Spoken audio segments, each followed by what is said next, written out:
بسم اللہ الرحمن الرحیم۔ محترم ناظرین، شوال کا مہینہ شروع ہو گیا ہے اور یہ اسلامی سال کا 10واں مہینہ ہے۔ شوال کے مہینے کا یہ نام کیوں رکھا گیا ہے تو اس بارے میں علماء کرام فرماتے ہیں کہ شوال کا معنی ہے بلند ہونا اور اوپر اٹھنا۔ اس مہینے کی ابتدائی رات جسے عرف عام میں چاند رات کہا جاتا ہے، اور ایسے ہی عید، اس میں بندہ مومن کے نامہ اعمال سے گناہ معاف کر کے گناہ اٹھائے جاتے ہیں، تو اس مناسبت سے اس میں اٹھائے جانے کا معنی ہے، اس لیے اس کو شوال کہا گیا۔ اس کے ایک معنی خفت اور ہلکے پن کے بھی آتے ہیں۔ رمضان بھر میں روزے رکھنے اور نیک اعمال کرنے سے بندے سے گناہ کا بوجھ ہلکا ہو جاتا ہے، اس وجہ سے اس مہینے کو شوال کہا جاتا ہے۔ بعض دیگر اہل علم کی رائے یہ ہے، زمانہ جاہلیت میں لوگوں کا یہ نظریہ تھا کہ اس مہینے میں نکاح کرنے میں خیر و برکت نہیں، جیسے کہ آج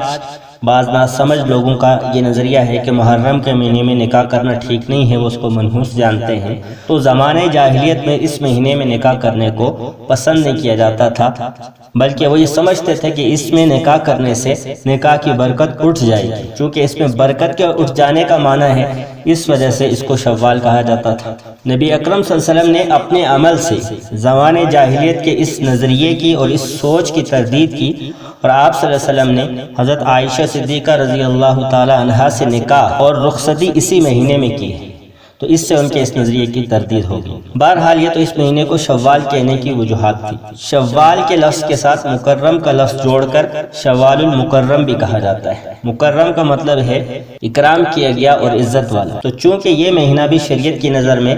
قابل عزت اور قابل اکرام ہے، اس وجہ سے اس کو شوال المکرم کہا جاتا ہے۔ اس مہینے کی اہمیت مسائل اور احکام کے اعتبار سے اس کی 5 وجہ بنتی۔ پہلی وجہ یہ ہے کہ اس کی جو پہلی رات ہے، جس کو عرف عام میں چاند رات کہا جاتا ہے اور حدیث میں اس کا نام لیلۃ الجائزہ ہے، تو اس رات میں رمضان بھر کے اعمال پر اجر ملتا ہے، بہت سے لوگوں کے جہنم سے چھٹکارے کا پروانہ جاری کیا جاتا ہے، اور ایسے اگلا دن عید الفطر کا دن ہے، اور حدیث میں اس دن کو یوم الجائزہ کہا گیا ہے کہ یہ انعام کا دن ہے۔ تو عید الفطر کا دن یہ اسلام کے 2 تہواروں میں سے ایک تہوار کا دن ہے، اس اعتبار سے بھی چونکہ وہ اس مہینے میں آتا ہے تو یہ اس مہینے کی اہمیت کو ظاہر کرتا ہے۔ تیسری وجہ اس کی اہمیت کی یہ ہے کہ عید والے دن ایک حکم جو شریعت کی طرف سے متوجہ ہوتا ہے وہ ہے صدقہ فطر کا، تو اس مہینے میں عید والے دن صدقہ فطر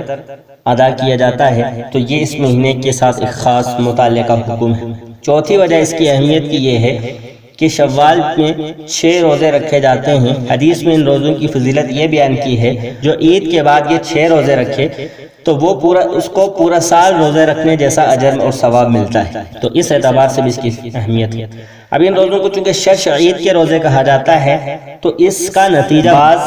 نادان قسم کے لوگوں نے یہ نکالا ہے کہ یہ 6 روزے رکھنے کے بعد پھر سے ایک دوسری عید مناتے ہیں، تو ان کے بعد کوئی عید نہیں ہے، عید جو اس سے پہلے ہو گئی عید الفطر ہے، اور اس کے بعد جو دوسری عید ہے وہ عید الاضحیٰ ہے، تو لہٰذا ان 6 روزوں کے بعد عید منانا یہ درست نہیں ہے، یہ شریعت پر اضافہ ہے۔ 5ویں وجہ جو اس مہینے کی اہمیت کی ہے کہ یہ مہینہ اشہر حج میں سے، قرآن پاک میں اللہ تبارک و تعالیٰ فرماتے ہیں الحج اشہر معلومات، تو یہ حج کے مہینوں میں سے ایک مہینہ ہے، تو اس اعتبار سے بھی اس کی اہمیت ہے۔ وہ لوگ کہ جن پر شریعت کی طرف سے حج کا فریضہ عائد ہے یا جو نفلی حج کے لیے جانا چاہتے ہیں، تو ان کی خدمت میں عرض یہ ہے کہ وہ ابھی سے اپنے معاملات کو، اپنے کاروبار زندگی کو سمیٹنے کی کوشش کرے تاکہ حج کے دنوں میں پھر نکلنا آسان ہو، اور ساتھ ساتھ اس بات کا اہتمام کرے کہ حج پر جانے سے پہلے اسی مہینے سے مسائل سیکھنا شروع کر دے تاکہ اللہ تبارک و تعالیٰ کی مرضی اور منشا کے مطابق مسائل کو سامنے رکھتے ہوئے صحیح طریقے سے حج ہو سکے۔ دعا ہے جو کچھ کہا سنا کہ اللہ تبارک و تعالیٰ اس پر عمل کی توفیق عطا فرمائے۔ گزارش ہے کہ مزید اس طرح کی ویڈیوز کے لیے ہمارے اس چینل تعلیم اسلام ویڈیو کو سبسکرائب کر لے اور اس ویڈیو کو اپنے دوستوں کے ساتھ شیئر کرے۔ شکریہ۔